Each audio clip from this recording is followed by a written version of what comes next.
Morning, lads. What are we doing? I see. Is that for me? The first time someone points a gun at you, you might think, oh, you know, it's a different experience. But when you've had guns pointed at you all the time and you're using guns, you don't worry about guns. You don't flinch about guns. My name's Stephen Gillen. I had a long, unfortunate history in organised crime, serving many sentences, one being 17 years in high security prison as a Category A prisoner. Today I am going to react to MobLand so we can lift the curtain behind what is really going on. I appreciate the relationship between the Dohans and the Lazarus goes back more than 3 decades. I appreciate that it's an ecosystem spanning North and East London. It's quite lifelike in a sense because there are meetings that go on, you know, like this all the time, and there is a hierarchy of people. But you have to understand this is all based on money, and as he says, revenue streams. And for me, a thing that I picked up there is, you know, he said, everyone's been together, we've known each other for 3 decades. But then the scheme of things, this means absolutely nothing. You know, it can all end in a second. So the message really for me in this is what I know, is that there are no honour amongst thieves. There are codes of conduct, but they can be done away with and shifted to fit any cause or on a needs-must basis, as we see here.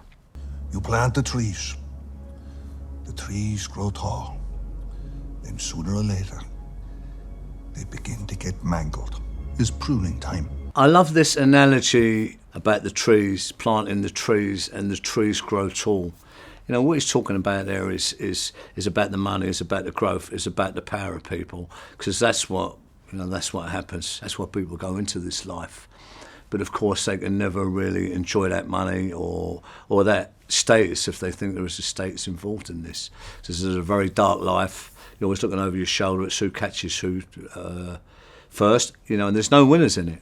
Another part that's not really right about this is when they go in and they take them all out, that would never really happen in them circumstances. It would happen, but in a different way. But it wouldn't happen as a mass kind of execution like that. People would be allowed to leave. It would be a lot more tricky and a lot more positioned than that. But then certain people, I'm sure if it was bad enough or they fell out, they couldn't come to an agreement about stuff, would be picked off one by one. That's the only difference and part that's not authentic that I see in this, but very well done.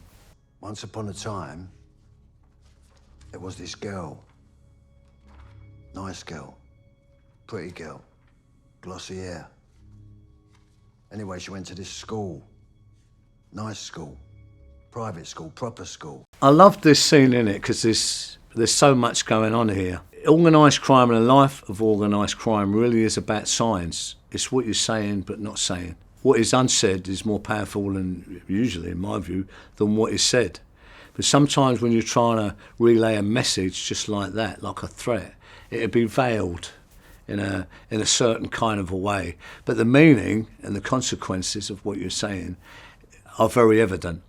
So it translates that really, really well. He's threatening his family, saying, look, you don't do what we want, how you want, and you mess around with us, this is going to happen. It's going to be very bad, but this is how it's going to be bad for you. And of course, the other part of it is it's all about leverage. What's the biggest leverage? What does Harry value the most? His daughter, his family. So they go right for the throat, they go right for the jugular, you know, and that's what it's about, you know. It's about leverage. But it's another example, especially nowadays, where there are no codes of conduct. You know, families, mothers, daughters, whatever, really, in the cold light of day, are fair game. If you enter a life like this, the more entrenched and the more dark and the more down the path you become if you live a life like this, these are the outcomes. Morning, lads. What are we doing? I see. Is that for me?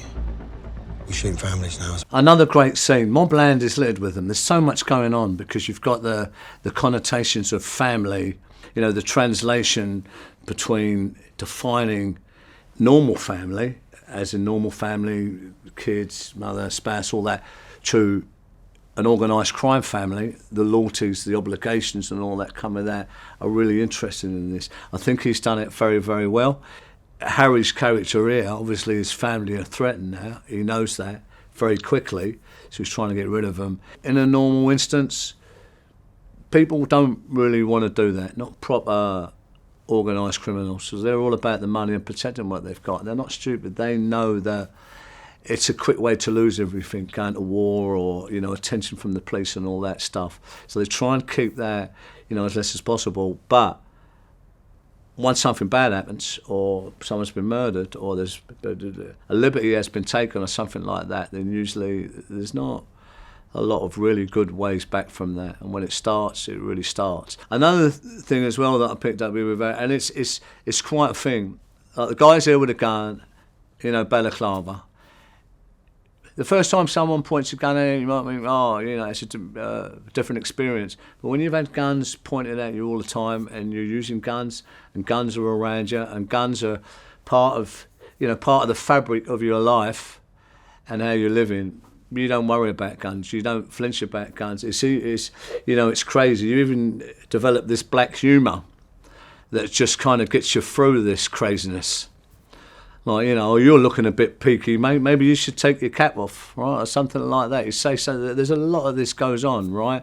And it's kind of a way to, you know, me certainly when I live that life, it's kind of a way to lessen stuff and just, you know, it doesn't have the same effect in you, you know, having guns pointed at you or being shot at and all that kind of stuff as people would think. Harry needs you. And I need Harry sharp. Yeah, well, I just need Harry. Again, this is another masterful scene because it translates family in both the extreme senses as a organised crime family, a mobster family in the organised crime sense, or a normal family. You know, and for Conrad, he's a master of the art at using leverage and positioning to get what he wants by any means. So it's not even about Harry's wife. He doesn't care about Harry's wife. I say he wants it all to be good, but he doesn't care about Harry's wife, apart from in the sense that she's a pawn to other stuff that he wants. For him, the important person is Harry. As he says, he needs Harry to be with it, to be sharp, because he needs Harry to do things for him, which are important, so he can keep his position, his power, protect what he's got, and keep going. And there's a difference. The other side of it, the normalised family of the wife, is it portrays really how families of people involved in organised crime are long suffering, really. Because the truth of it is, to be a figure like this or be involved in a life like this is you can never really own anything. You can never settle. You can never have a stable life. You're never going to have a really long-term, loving, healthy relationship. It's not going to happen. You may think you can pull that off, but it won't happen. And that's obvious. You know that, because the life that, you know, we choose when we live a life, you know, like that, is you are sacrificing normality. You're sacrificing these stability and these things. And, you know, the truth is, and we all kind of know that, anyone who you love or anything that you love dearly or anything which is around you will be affected by that and is constantly threatened. You see, that's odd. Because by nature, you're quite a wily old fox, Conrad. You don't tend to blunder around, risking life and limb. What's your point, Stevenson? I know who done tell me. The exchange of power here and the dynamics here are really well scripted too. He's so good at this, Guy Ritchie, because he's got them both at the table, but it's loaded. There's so much going on here, and he needs to translate it quickly. Would this really happen in a day-to-day? Possibly. It may happen in some kind of instance because really people are what they've got built.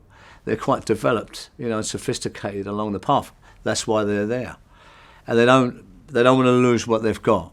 So they're clever. You know, they're looking for. That's not to say that they're going to forget a grudge or anything like that, but they may wait a year, 2 years, 5 years, and then come back around on that. But, you know, it's a game of chess, and if they need to keep everything moving and they don't want attention, police, war, more bloodshed, won't be able to sleep at night, leave their house, everything's threatened, then you may negotiate and you may sit down to try and create some kind of peace. But in my understanding of that, it's a false peace, and it doesn't work like that. And you're never really going to get peace, because people in organised crime, they don't forget. Let me tell you, they don't forget, and it's all strategic. It's all tactical. They might smile in your face that time and say, "Yeah, brothers," and this and that, but next week, next month, next year, come back around in you. And the thing, what it always was when you was at your most wicked, you say, right, that cherry's ready to be picked. It's like walking through the Serengeti with a pride of lions constantly circling you, knowing that if you stumble or fall or make a trip even somewhere, then there won't be nothing left, not even bones, right? That used to get me up early in the morning. Let me tell you, it wasn't even the money or anything like that. It goes beyond that, Survival becomes the name of the game. It's a world of darkness that you're in anyway. I hate you with every bone in my body. You think I'm going to stand there and let Richie Stevenson mouth me off with my son standing there? This scene loaded again, but there's a lot of lessons in this one as well. Conrad, again, just like he's saying there, I hate you, and he's repeating what was said by Stevenson. Just another reflection Guy Ritchie's put in there of how people don't forget. No one's your friend. You may have allies, you may have strong allies, even people you've come all the way through with, and they'll even stand beside you in some of the worst of times. But they can also be your worst enemy if something turns, and that can certainly happen. I've seen that many times, in my own life, when I was set up to be killed, and things like that. Another thing I see with this scene that's really, really important to detail is, in a life like this, I've always said it was, the things I could see coming was all right, because I'd be able to manage that pretty much, or get a strategy around them. But I always knew it was the things that I didn't see, or the things that I didn't know, or the people I didn't know who was saying certain things. That would be the thing that would get me, That would be the undoing. Now, when you really look at that, this is something that you can never manage. It's something that you can never control about this life. And I've seen many people killed and murdered, not because they weren't good enough, or they weren't even straight, or playing by the rules. But other things was going on behind them that positioned them for the worst stuff, and that was their ending, and they didn't see that coming. So I think this is a real life example of how, once you get into a life like this, there really is no way out and no winners.